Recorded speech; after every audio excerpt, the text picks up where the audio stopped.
extremely honored to have been invited by the Simon Foundation for this lecture. And so I will try to entertain you in the next 45 minutes with the exploration of many body problems with arrays of individual atoms, which is work that we've developed in our group over the last 10 years. So let me start by this picture. So it looks like a pretty boring picture. You've got dots. The dots don't even all have the same size. Okay, you've got some kind of dark background here. So it doesn't look particularly interesting. And yet things become much more interesting when you realize that actually each of the dots corresponds to one and only one atom. Why do you see the atoms? I mean, the atoms are trapped in a laser beam. So essentially, you have a lens, you focus the light onto a very small spot, and in this spot, you place, in this trap, you place one and only one atom. Why can you see them? You can see them the same way I see you. A slight difference. I mean, what we do, we shine a laser on these atoms, and this atom scatters light, and you collect the light on the camera. Exactly the same way I see you, because the light bounces on you and goes to my eyes. So why do we have many of these? Because we place in front of the lens here kind of the equivalent of a curtain. You know, if you are in your living room or whatever, you've got quite often these kind of curtains. You look at the light outside, and what you see is this kind of diffraction pattern. So you have the feeling that the light is being blown into many spots. It's exactly the same thing that we do here. And so at the end of the day, what this is, it's a collection of atoms. There is only one atom per trap, and they are separated from their neighbor by a distance which is a few micrometers. Okay. So why? Why are we doing all this? And so this is essentially the story I would like to tell you. And so the program that we're going to go through, I will try to introduce you to this idea of the many body problems in physics. There are many actually specialists in the audience of this, working in particular at the Simon Foundation. And I will show you the example of what is called quantum simulators, an example of the system that I've just discussed a minute ago, and show you how we can control those atoms and do something useful in the context of the many body problem. And then I will show you examples of simulations of problems that we've attacked with this platform. All right, so let's start with the general framework. And the general framework, this is what is called the many body problem. So essentially what we're trying to do is to understand what happens if you take an ensemble of particles. They have to be quantum particles in a sense that will become more apparent later on, and that those particles interact. And so as a matter of fact, if I say this way, there is nothing very specific. It corresponds to all physics. So the big question is, if you understand the microscopic laws governing the atoms, how can you build matter at our scale and see the emergence of the properties that we know? I mean, some materials are magnetic, so others conduct electricity, others show superconductivity. There are many kinds of materials. And so we try to understand this gap here. So we know the equations.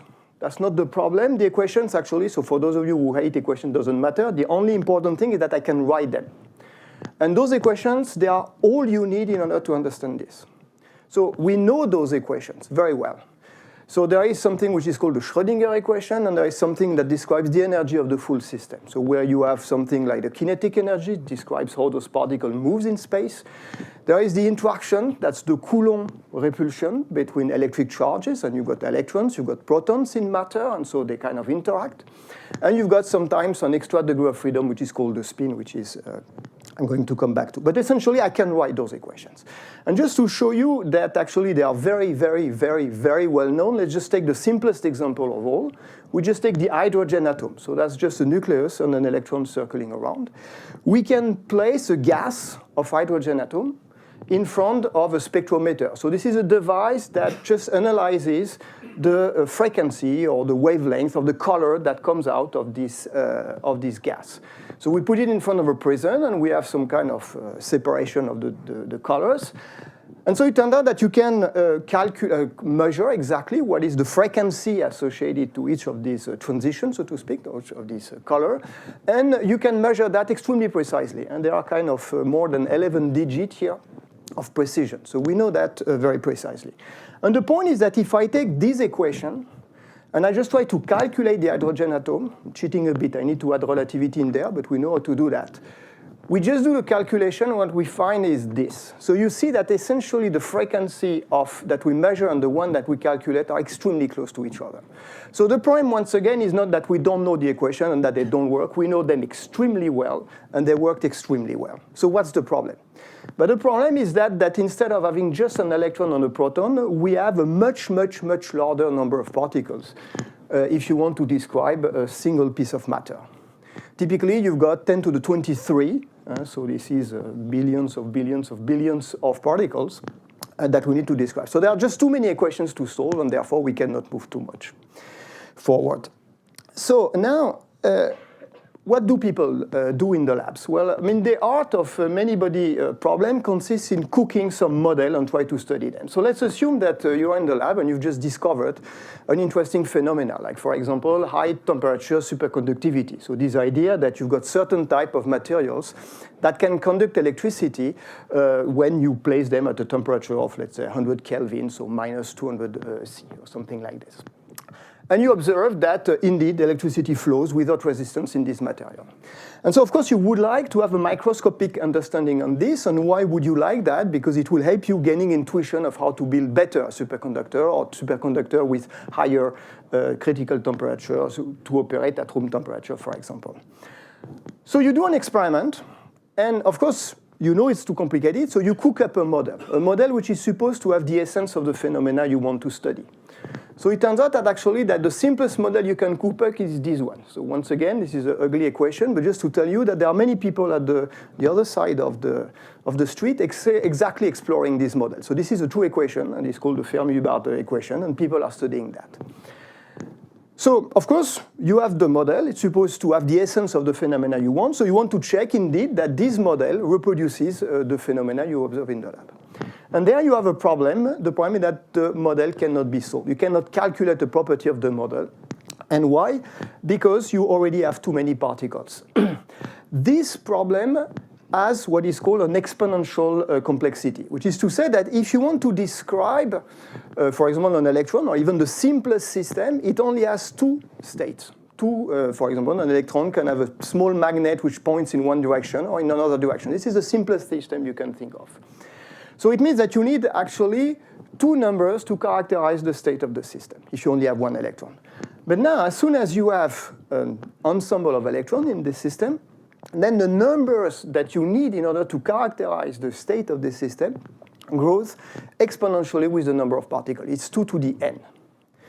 So let's try to compare this 2 to the n with the worldwide computing memory in 2023. I mean, there is on this planet something around 10 zettabyte of memory, so it's 10 to the 22 bytes. And if I want to know what kind of small number this corresponds to here, so this exponential growth, it would correspond to only 70 electrons. And as I told you, I mean, you've got billions and billions of electrons in matter. And so as of today, the record of solving this model exactly is 50 particles. In 2023, that's the largest simulation that we've been able to do running this thing. So we are still very, very far, obviously, from describing a real piece of matter, even with this system. So, of course, people have devised approximation methods that are very useful in certain cases, but not always. Sometimes they're actually poorly controlled, or you don't even know whether those approximations are valid. So what I'm saying by approximation is that you assume that actually the electrons, they are going to interact extremely small, in a very small manner. And in this way, you can completely neglect their interaction. This is one approximation. It's a very crude one. And in many cases, it works pretty well. But there are many cases as well where it doesn't work at all when those interactions dominate. And this is the realm of what is called strongly correlated material. I will come back to that in a minute. So what do you do? What is the way out? You cannot calculate that, but maybe what you could do is to engineer in the lab a system which is exactly governed by this model. So this model, I remind you, is an approximation of what is going on in real matter, but maybe you can engineer a system which is directly governed by this equation. So it will be called a quantum simulator, for ways that are going to appear in a minute, and which engineers, those are an engineered system that implements the equations you want to solve. And then you do measurement on this machine, and hopefully you've got the solution to your problem, which is, do I observe superconductivity or not in this system? All right, so this idea actually is not a new one. It has been put forward by a very famous physicist in the early 80s, Richard Feynman, who more or less with the same word as I was using, was saying, well, don't you build an artificial matter, a synthetic quantum system that directly implements the model Hamiltonian or the model system that you want to implement? And it actually can be an Hamiltonian that is not even a description of the real world. And it may be something totally artificial that you think of. You have a theory friend, he comes to you and he says, I want to understand what happens if electrons interact this way or this way. It doesn't happen in nature, we don't think so, but still it will give him intuition about what's going on in nature. But you can implement in the lab a system that is going to implement his idea, this idea of exploring situations that are not even happening in real life. So the virtue of this approach is that in principle, you can tune the parameters of your model much better than you can in a real material. If I ask you, switch off the interactions between the electrons in a material, we don't know how to do that. The interaction is given and you do with what it is. You can sometimes put a bit of pressure on the material, change the conditions, but it's usually a weak perturbation that you're inducing. While here, as I will show you, you can completely modify the geometry, the arrangements of the particles, the way they interact, and therefore explore very wide range of parameters and once again gain intuitions about your model. Okay, so what are those models? There are essentially two of them, and once again, if you go on the other side of the street, essentially most of the people in the Quantum Center at the Simon Foundation will explore one or the other variant of the two models I'm going to show you in a minute. So you may or may not know that if you take an electron, so one of the simplest quantum particles, it has a small magnet attached to it. And what makes it quantum is that this small magnet can, as I said, point either up or down. This is called a spin, and there's a property which is attached to the electron. And so a big model of very large interest is this one, where you just take an ensemble of such spins carried by electrons or other things, and you just play them on an array, a lattice, and you make them interact by some kind of interaction. And with that, actually, you can understand a lot of things, and in particular, the magnetic properties of many materials. Okay, so this is a simple model, at least on the paper, and that allows you to understand why the ferromagnetic, why an iron, for example, can be ferromagnetic or so on. So if you know if you understand the details of this model, in principle, it could lead to applications. You could, for example, design magnets that are more powerful and therefore can be miniaturized and put in an engines and build less heavy engines and therefore save a bit of energy. It's also interesting for information storage. You can store the information on these spins in a binary way. Second type of model that people have in mind, and that's certainly very relevant to the study of superconductivity, is what happens if you allow your electrons, your particle in your material, to both interact and on top of that to spread and to move across your system. So, example, you want to describe the fact that there is the electricity which flows through the material. So this is again called the Hubbard model, and therefore this is the simplest model that describes the transport as well as the interactions between the particles. And so the kind of application is relevant to high temperature superconductivity. I already mentioned that. And obviously, if we manage one day to master that, it will have many societal impact of great importance because you can store electricity in this case, something we cannot do at the moment in a very efficient way. It will also allow you to design better materials in order to conduct electricity in a better way. It could allow you to design new materials for batteries that can keep the electricity for a longer time. So there are lots of applications of this. And actually, if you Google applications of this strongly correlated material where the interactions between the particles dominate, you find plenty of them. You will find application in solar panel. There's some kind of materials that are strongly correlated and that precisely are used in order to build a solar panel. You also have some material that helps you doing catalysis of chemical reactions. And you can design or engineer better ones if you have a good understanding of the two models that I showed you. you can also understand a bit better the kind of chemical reaction that occurs at the electrodes of batteries. And so, see, there are many applications that are relevant. So that's the reason why we really want to understand those models in depth. It's not only for the fun of understanding the physics of complicated systems, it's also because it has potential applications. And so, of course, to do that, you need to build these machines, which are called quantum simulators. And so the quantum simulator, as it will become apparent, means that you are going to handle particles one by one, as I showed with the atoms in the first slide, and to make them interact at will. So let's step back and go 60 years ago and look at what was the point of view of the founding father of quantum mechanics, so Erwin Schrödinger, so was a very bright physicist. Obviously, he's the one who came up with the equation that I showed you in the second slide. And Schrödinger thought that essentially there was no way we're ever going to manipulate individual atoms. So that was the point of view of all physicists at the time. I'm not showing that to say that the guy was not smart. It's just because it was the state of the art of what people knew how to do in the 50s. So we are not experimenting with single particles. For him, it was as ridiculous as trying to erase a bacteria, essentially, in a zoo. So that was the comparison he took. And he said that this is the obvious way of registering the fact that we never experiment with just one electron, one atom, or a small molecules. I mean, and he even said, well, in thought experiments, which are the kind of experiment that physicists do a lot in order to understand an ideal situation, so but that's just something that at the time were in your mind and not at all in a lab, we sometimes assume that we experiment with one electron, and that entails ridiculous consequences. So that was his point of view, and the point of view, as I said, of all physicists at the time. And still people tried. A few dare trying, and so the very first one was this man, Hans Dehmelt, who just trapped an electron for the first time in 1973. And he kept his electron for 8 months, which is not so bad. You can give it a name at this level. And interrogate it, and okay. There is another guy, Hans Dehmelt, a bit later, who trapped a single ion. So an ion is a bit richer because it's closer to an atom, it has an internal structure, and so on. And the two of them actually were awarded the Nobel Prize in 1989 for those important work.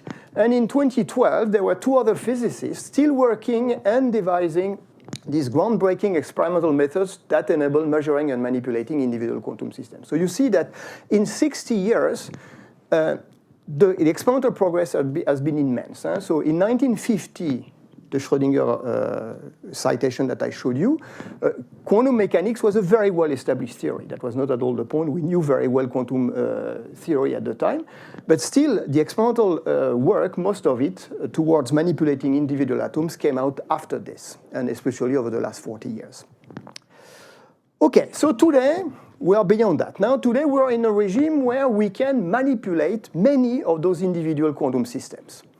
We can manipulate ions one by one, placing them in between electrodes and being able to address them with laser beam.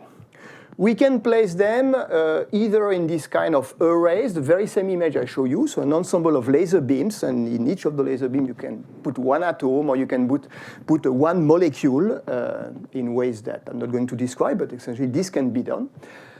You can also manipulate photons one by one. This is also something that people have developed a lot in the early 80s. But it's not only this that you can manipulate. You can manipulate, for example, individual circuits. A small electrical circuit of a size of about 100 micrometer behaves exactly like an electron. It's very surprising because, of course, it consists of many atoms. And yet, these small circuits, this kind usually of a loop, can allow the current to fly in one direction and another direction, exactly the same way a spin can be up or can be down. So it's a 2-level system as well. And this is actually something which is very popular because this is what IBM, Google do toward the quest of the quantum computer. Well, you can also trap an electron in a structure which is called a quantum dot. So this is kind of an engineered potential where you can place one and only one electron in there. And there are all kinds of zoo of systems. The thing which is very important is that all these systems today in 2023, and I would not have put the same number last year at the same time. But since this year, we are able for all these systems to manipulate more than 100 of those particles. And 100, I remind you, this is a factor 2 larger than the largest simulation that people can do. And it's an exponential complexity, this simulation. So if you add one extra particle, you double the time. So here we are way, way, way beyond what can be simulated exactly from the Schrödinger equation that I showed you earlier.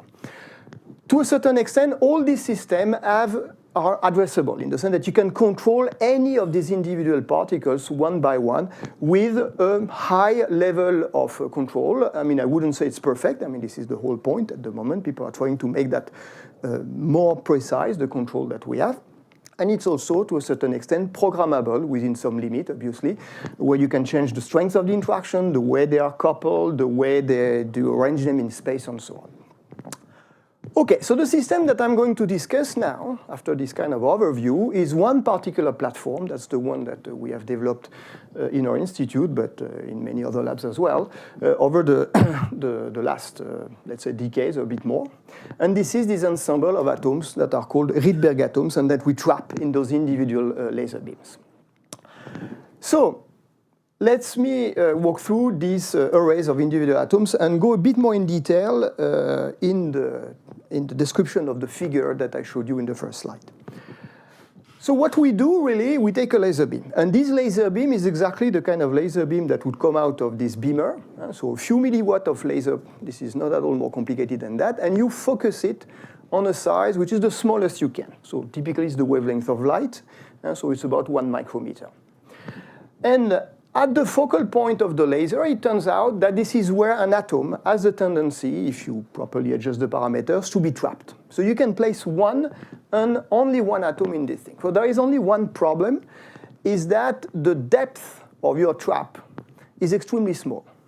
It's 1 millikelvin, so it's 1,000th above the zero degree, if you wish, the absolute zero. So of course you need to pre-cool your atoms, and thanks to many, many people, including Bill Phillips that you mentioned at the beginning, people have devised methods to cool atoms with lasers. And so those days we can actually cool atoms at temperature which are about 100 microkelvin, so something which is 1/10 of the trap depth here. So it means that if you manage to cool your atom 1/10 of the trap depth, the atoms is going to stay in this tweezer. It cannot escape because it doesn't have enough energy. And so what you do in this so-called optical tweezer, so this laser beam which is very tightly focused, you place around the focal point an ensemble of laser-cooled atoms at a temperature of 100 microkelvin. And at the same time, as you cool, it turns out that the atoms can fluoresce light. So fluorescing light is, again, the atoms see the laser light, scatter the light, and this light can be collected on a camera. So this is exactly how I took the picture, how we took the picture that I showed you earlier.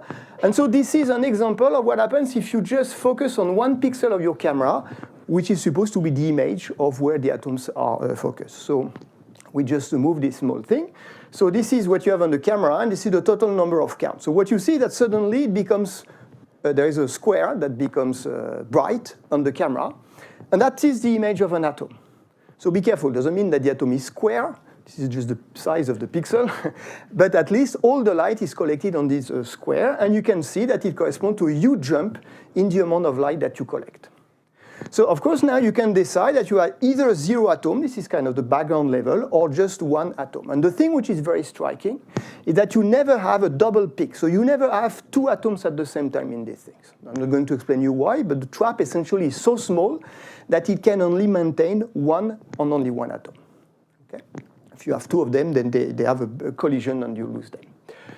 How can we now have many of these traps? And I only have one, but if I want to do many physics, I need to have many of these lasers. I place in front, in the path of the laser beam, which we use to focus these tweezers, we place what is called a diffraction grating, so which here is called a spatial light modulator. So this is exactly the kind of device that you got in the beamer that is used in the screen, if you wish.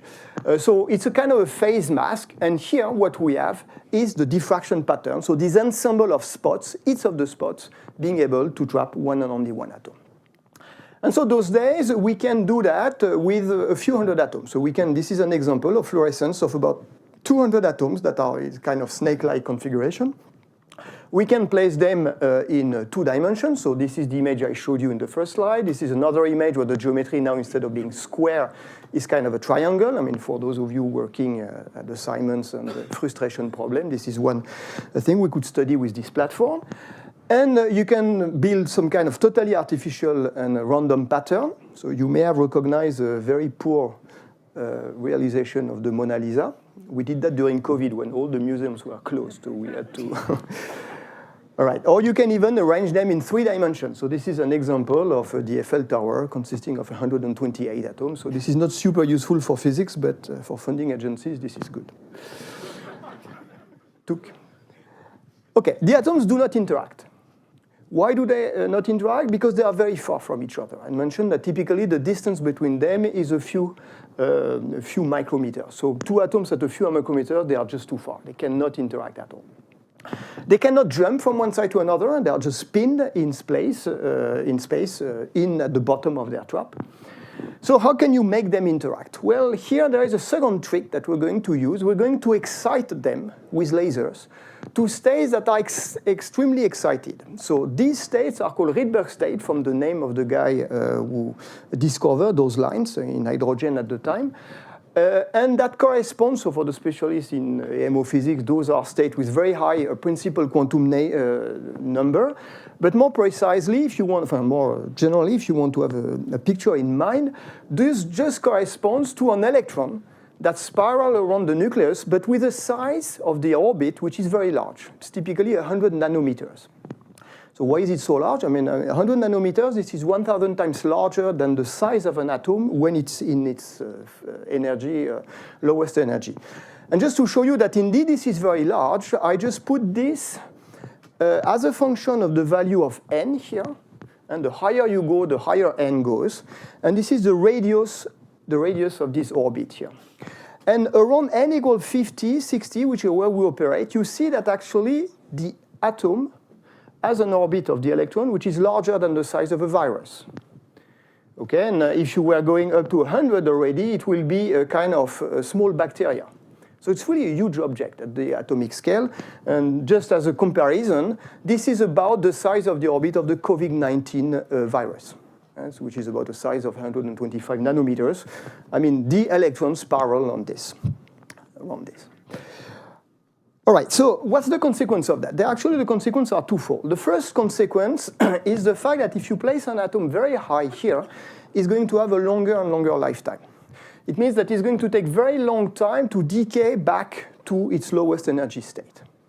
Very long is not so long, it's 100 microseconds, but it's still 10,000 times longer than it would be if I were staying on the first excited state here. Okay, so we've gained 4 orders of magnitude in the lifetime of the atom. And the second thing is that because the plus and minus charges are so far from each other, those atoms are very large electrical dipoles. So the electrical dipoles, if you wish, this is the same thing as the magnet, but for the electric interaction. And this is not the magnetic interaction. And the consequence is that these atoms, even separated by a very large distance, they can interact very strongly when you place them in a Rydberg state. So even at a distance of a few micrometers, 2 Rydberg atoms will interact very strongly, as I will show you. Okay, so those were proposed, and this idea of using Rydberg state to do something useful was actually proposed around 2000, so now we are back in the 21st century, or nearly, and it was in the context of this second or third quantum revolution that is the topic of this series of lectures, which is to be able to generate what is called entanglement. So this is the quantum correlation that Anaspe in particular demonstrated experimentally, but there were other people.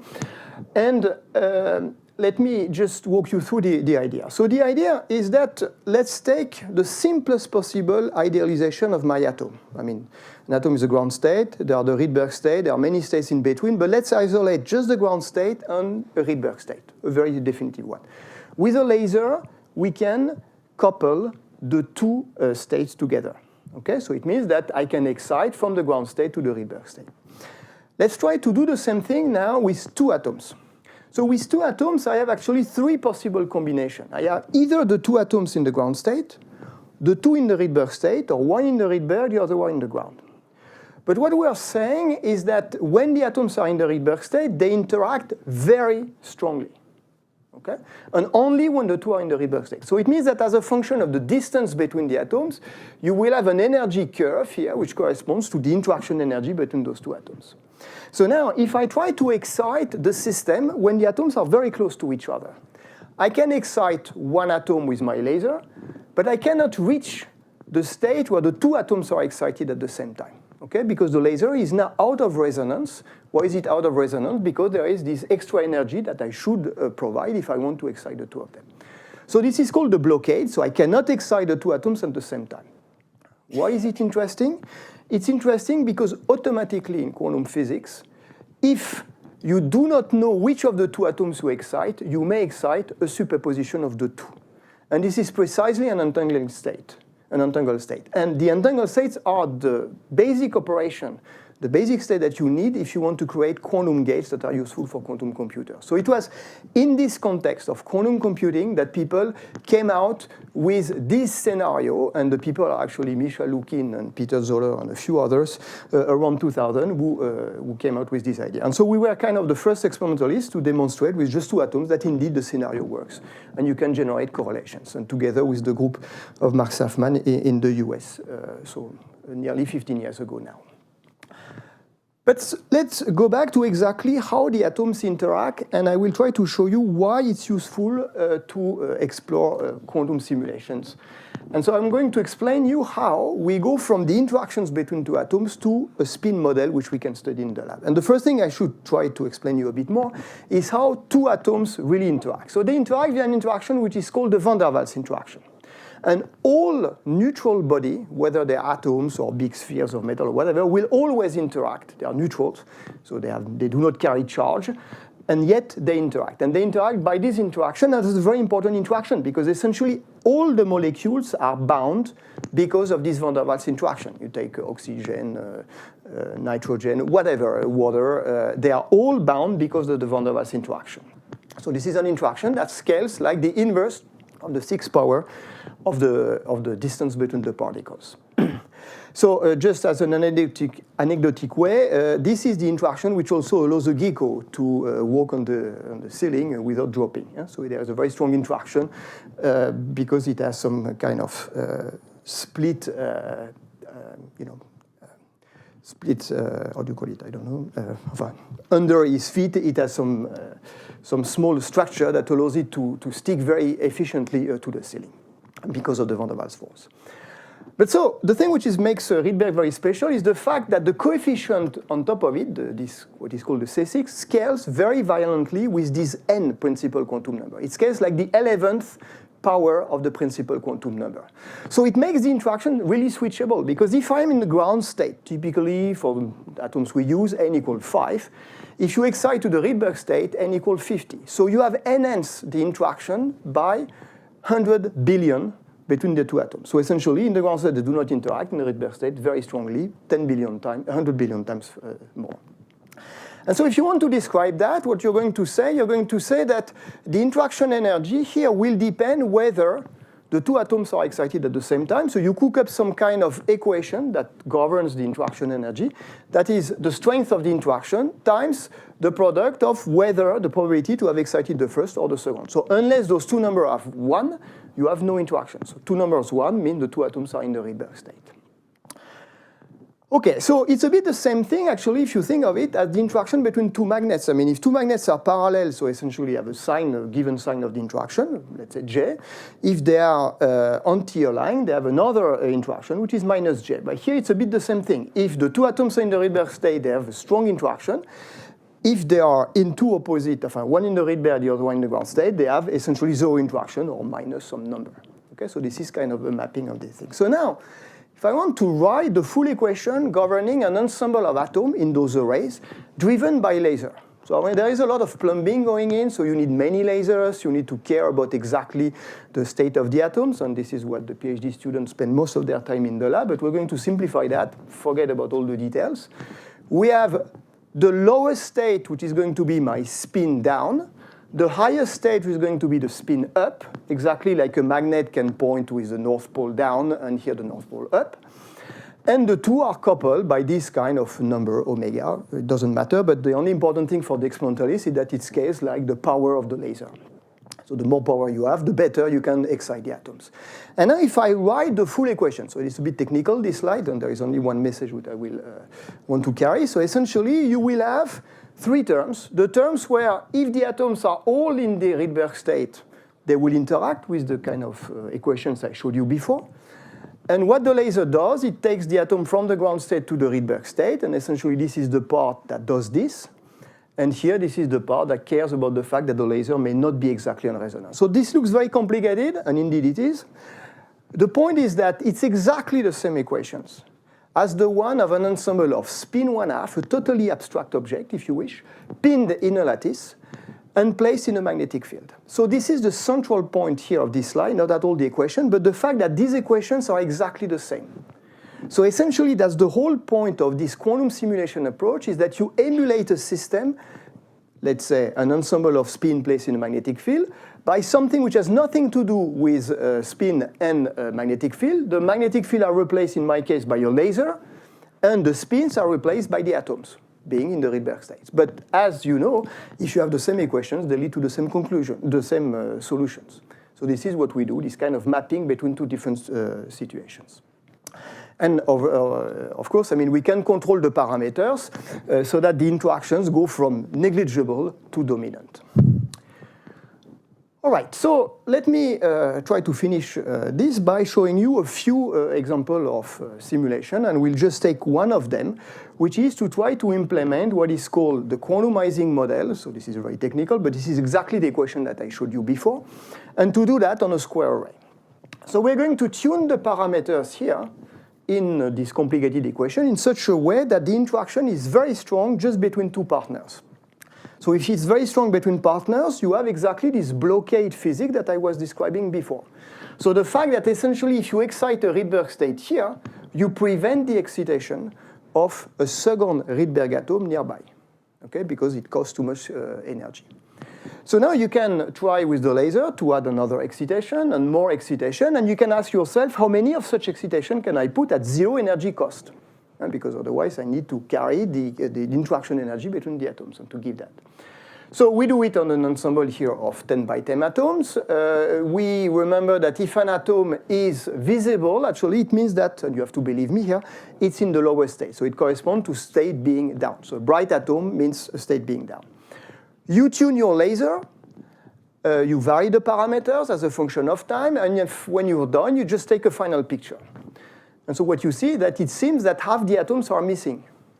Actually, they are not missing. It means that if they do not scatter light when you interrogate them, it means that they've been placed in this Rydberg state. In a Rydberg state, an atom doesn't send light.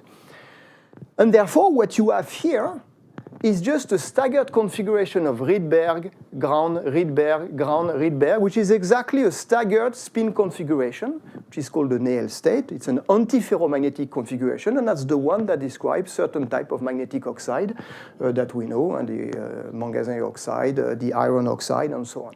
So this indeed mimics a situation which we encounter in quantum magnetism. But the thing which is kind of interesting here is that actually in 2021, when we did this together with a few other groups, that was the first pristine realization of this Ising model, because then you didn't have the impurities, you didn't have extra atoms that you wouldn't like to be around, and this quantumizing model that I wrote the equations of is actually only an approximate model in real materials, while here is the exact implementation of the system.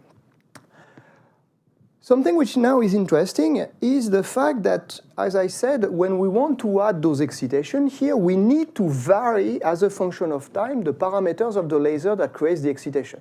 So in practice, we vary the frequency of the laser and we vary the power of the laser. Okay?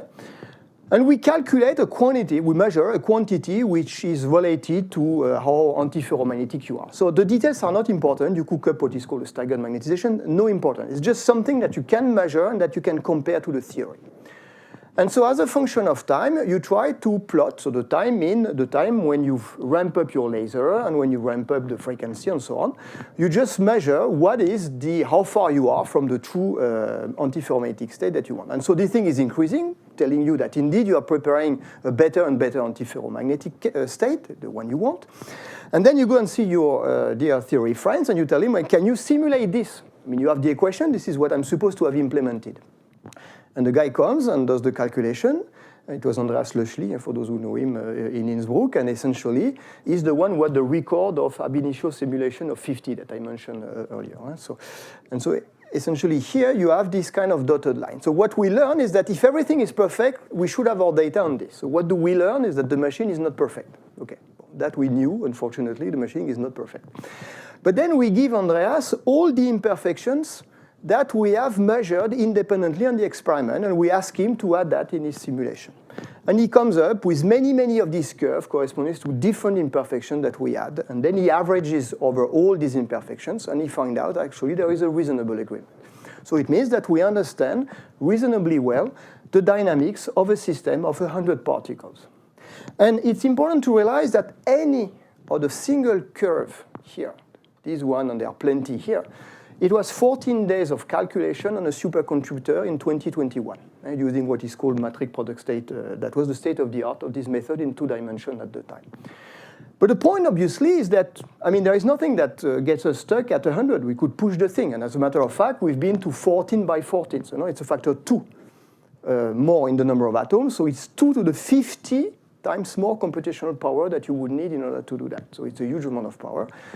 And we did find, again, some kind of antiferromagnetic cluster. So the thing which is interesting is, of course, the theorists are smart, and so they immediately try to cook up some kind of new numerical methods in order to reproduce this kind of data. So it acts a bit like a teaser to develop new numerical methods. And before, essentially, you didn't really need that because you didn't have the system operating at such a large scale.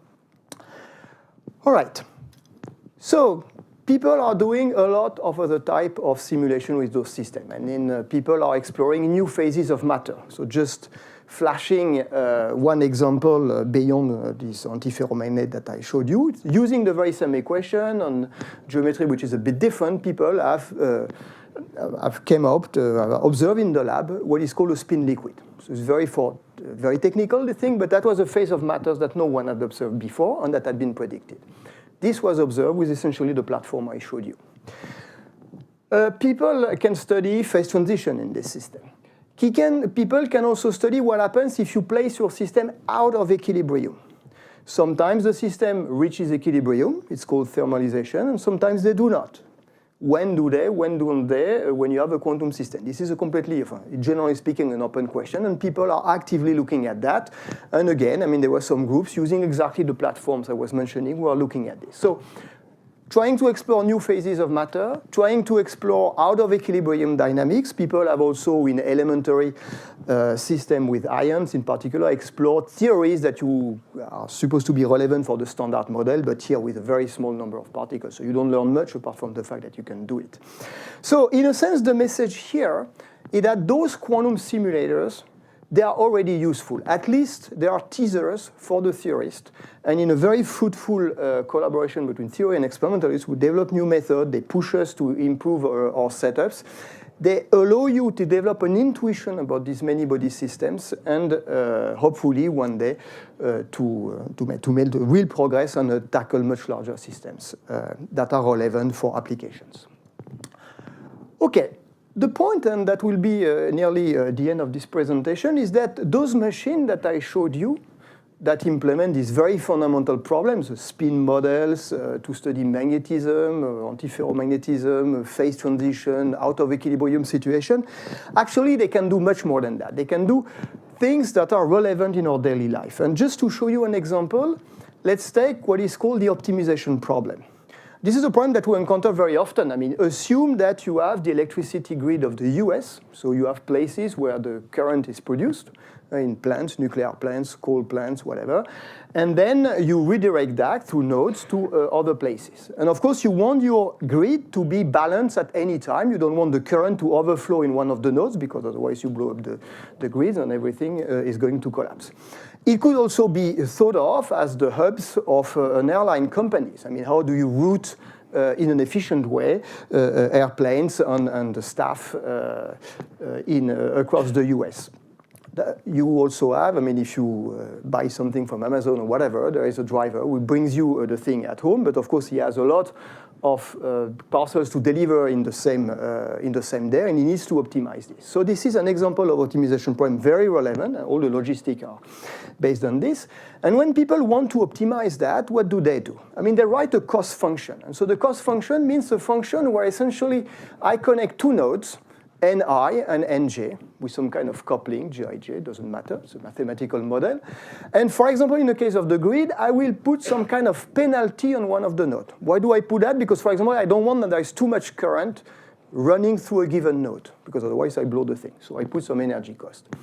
But the point is that you may have realized that the minimization of this equation, which is what people do, and it's called a cost function, is exactly finding the ground state of an ensemble of spin 1/2 in the Ising model. So if you know how to find the lowest energy state by your simulator of the system, you have solved the problem of optimization of this. Okay. Of course, there is a bit of a few problems. It means that the Jij are not necessarily something you know how to implement in the experiment, because you may want the Jij between 1 and 3 to have exactly the same strength as between, let's say, 1 and 4. But the problem is that the atoms, I mean, if they have a distance which is different, well, the energy, the coupling is very, very different. So there are some kind of subtleties there, but at least it shows that there is a route towards exploring that. And as of today, if you want to be more efficient than what people know how to do to optimize this logistic problem in an heuristic way, you need to be able to handle a few thousand atoms. So, of course, we are not there yet in any platforms, but the good news is that it's only a few thousand. It's not 2 million, because then we are very far from that. Okay, so within essentially this year or next year, this number will be realized on at least 1 or 2 platforms. All right. Second important thing, the measurement of time. I mean, you can want to use those machines to generate states that are useful for metrology. I mean, you may remember that the time, the definition of the second, is defined as the number of cycles. I mean, it means that in 1 second, you've got 9 billion cycles in the cesium atoms. That's the way the second is defined. But it turns out that this is true, and the kind of the ultimate precision that you have on a clock is given by the number of atoms that you use. So if you use atoms that are all independent from each other, then the ultimate precision of the clock is the inverse of the square root of the number of atoms. But if now you use your machine in order to generate correlations, entanglement in the system, a bit the way I showed you with just 2 atoms, you may be able to beat that and go from 1/√n to 1/n. But that can be potentially a huge gain, because if you operate a few thousand atoms, you would gain a factor 10, 100 in the precision of your clock. And finally, I mean, the big dream, and certainly a quest which is pursued very intensely and which is progressing very, very well over the last few years, is towards a quantum computer. I mean, those machines are exactly what you need for a quantum computer. It's just you need to improve a bit the fidelity of each of the operations you do. And the bit is an understatement, unfortunately. That's quite more than a bit. But there is actually some light at the end of the tunnel, and there are many ideas. And this is what a large amount of people are actually working on. And this is because there are all these kind of applications that actually people have indeed started companies, like startup companies. So the one we have started at the Institut d'Optique 4 years ago now is called Pascal. And so the basic idea of these companies is to start from what is mature in the lab, what we already know is going to work for sure. So essentially you take this kind of messy, this is a picture of our lab, you've got cables dangling all over the place, it's a total mess. And essentially, you want to put it in a very shiny box. Okay, the point is, it's not only the box which needs to be shiny, it's with inside the box also to be better and work better than what we have here. So there is a whole engineering that we need to do, and this is what the company is trying to do. And also exploring what we are not very well equipped to do in an academic lab, which is to explore also applications, so be they scientific or all these logistic problems I was mentioning. Also to explore material science and so on. And so I mentioned one of these companies. I mean, there are plenty around. Google, IBM are using a completely different architecture and platform are doing that. But just on the Rydberg company, there are actually a few other ones. In the US, you've got Quera in Harvard, you've got Atom Computing, you've got Inflection, and there's another one in Germany called Planck, which has started. So essentially, it's the same kind of platforms. That people are exploring, and people are confident enough, and investors are confident enough to put money in there in order to explore the problems that I was mentioning before. And so with that, I thank you. I mean, I run you from the fundamental research to the most applied side of this field at the moment, and thanks a lot for your attention.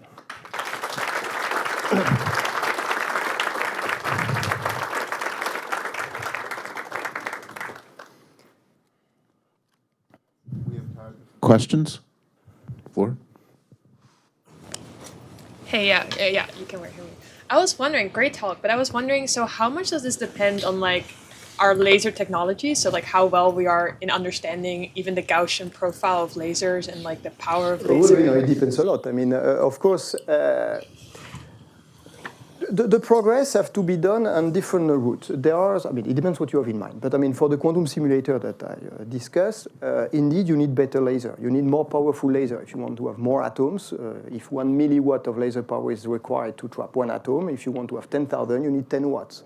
If you want to have more, you need even more. And not all device can handle 10 watts of laser. So all these are complexity. You need to understand the phase noise of the laser. You need to understand exactly how you turn on and off the profile. So all this is actually very carefully calibrated on the experiment each time. And there are imperfections. It's far from being ideal. Sometimes just by having a good idea, you can try to find another cunning excitation tricks. And there are methods in MO physics that allow you to do that and gain a bit from 99% efficiency to 99.5, and okay, the more you add, the harder it gets. But people are doing this, including us. So, So we are very dependent on the improvement on the technology. None of the experiments that I showed you today were possible 5 years ago. Okay, just because the lasers are better, and because and it's not only that; it's also software to run the experiments. All this is very important.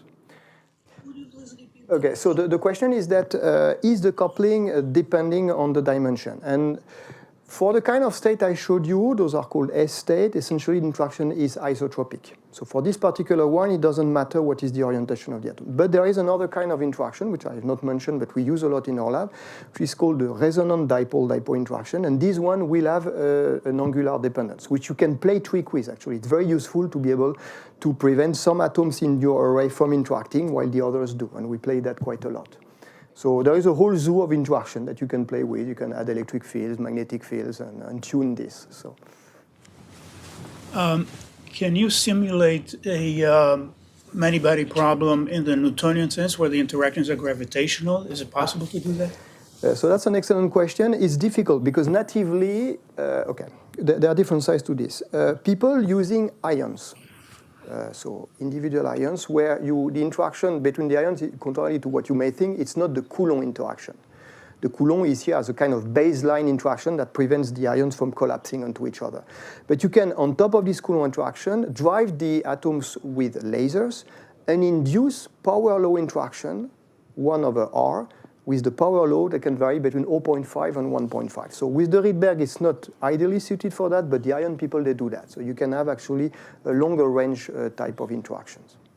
So this is feasible. The transition from the excitatory state to the ground state. Sorry, from? So did you also look at some, whether there was some hysteresis effect? Where, hysteresis. Yes, where these neurons get back, and whether Ising model were successful.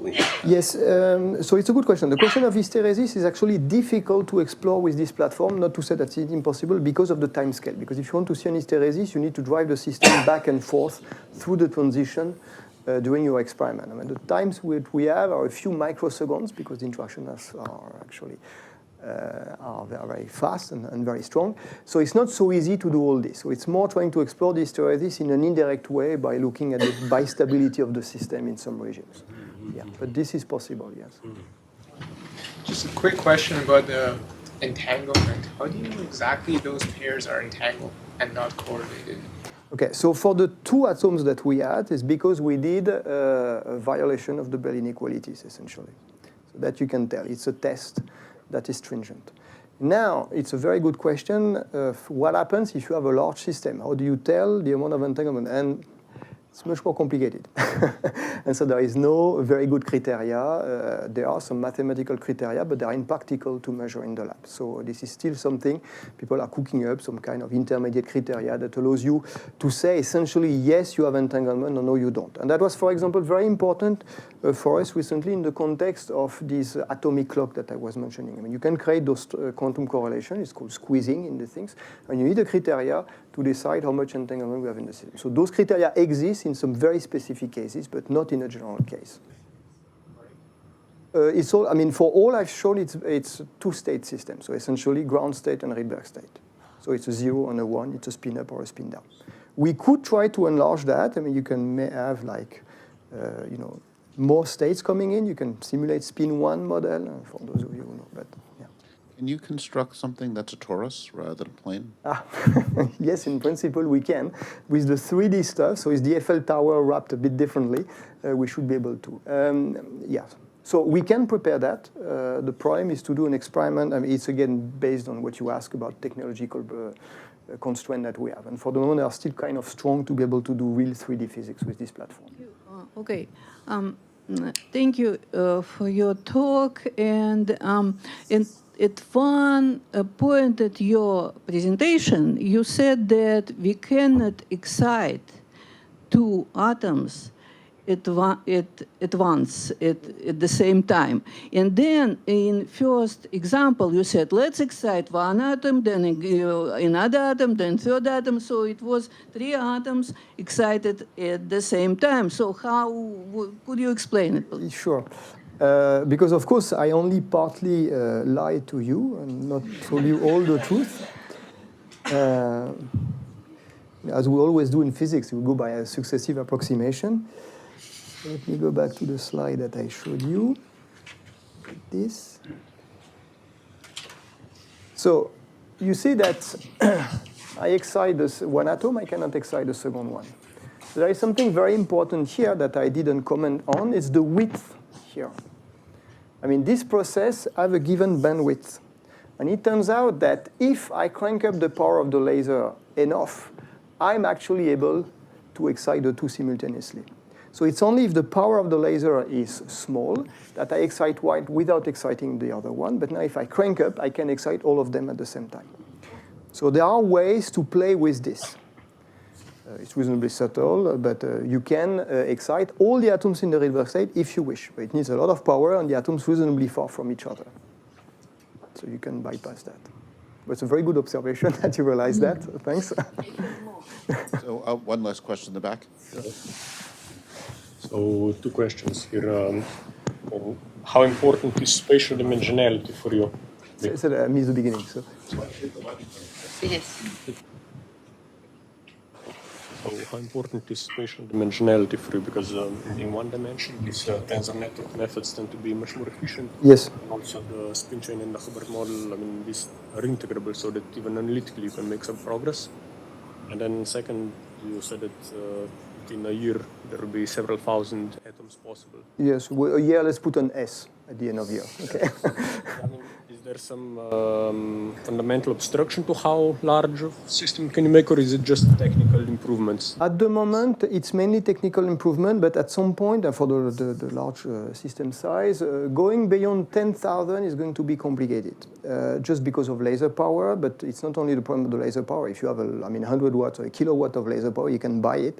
Is you also have optical devices in the path, and they do not all withstand the laser power.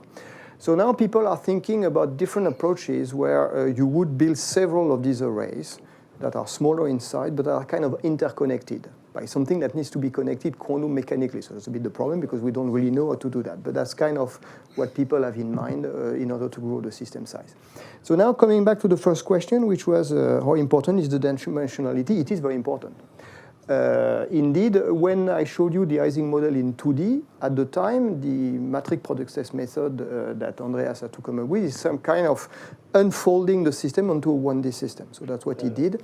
In the meantime, new method appeared. So when I was mentioning that people were kind of not necessarily using our data, but the progress in the whole field, people are devising method, that tensor product method that works in 2D as well. So there is this PEP stuff. I'm not necessarily very familiar with all the details of this. But so it's again seeing that, once again, what I find interesting with this is that those platforms operate in a regime where now we experimenters can go and see a theorist and face him and say, well, now calculate, it's hard for you. And he also tell you, well, do these things better. So it's really a very fruitful and constructive moment I find in this field. Now, what you can do as well, you're talking about integrable or not integrable, you can vary the power law. So I showed you 1/R6, which is nearly nearest neighbor interaction, but you can also go to 1/R cube, which in 2D is also, strictly speaking, nearest neighbor interaction, but yet modifies strongly the properties of the many-body system. So let's all thank Antoine for a fascinating talk.